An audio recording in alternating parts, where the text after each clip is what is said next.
Oh, hi. There you are.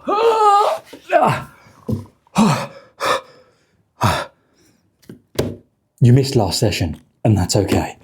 Hopefully, you got a good price for the jewels, and hopefully the Louvre don't find you too quickly. Just a heads up on last session, some things happened. Do you remember how the party descended into the Scar of Calimport? Well, the party descended into the Scar of Calimport. You descended, I think, you went about 300 to 400 feet down. Do you remember the first area that you went to with all those three sleeping people and all of the ghosts who then turned against you? You discovered that all of the resources down there, so all of the food, all the materials, none of them have rotted. None of them have changed in the 100 or so years that they've probably been down here. Had a quick look at the sleeping people around the campfire as well. So there appears to be a series of adventurers or previous adventurers or people coming down here who are kitted out to be exploring the area, and they are asleep and nothing really seems to be waking them. So I think you left them alone, I think. You can't wake them, you search all of the stalls, you find that all of the items are still effectively brand new. The party, all of you, well, you especially, then decided to move on, and you were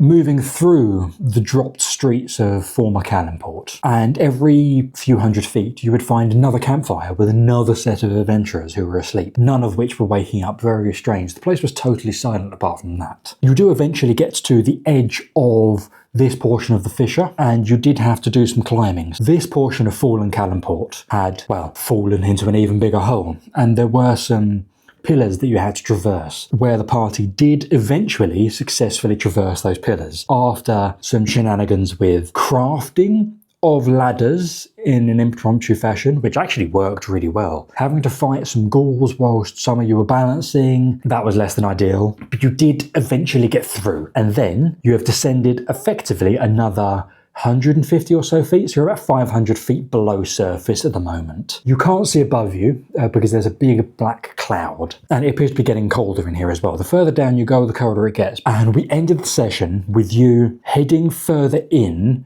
to the fissure. So you're further down, and as you got down there, you saw off in the distance a campfire, which, as the noise of combat happened and shouting, disappeared. And we left it with you just landing on the same plane of Fallen City. I wonder what happens next time.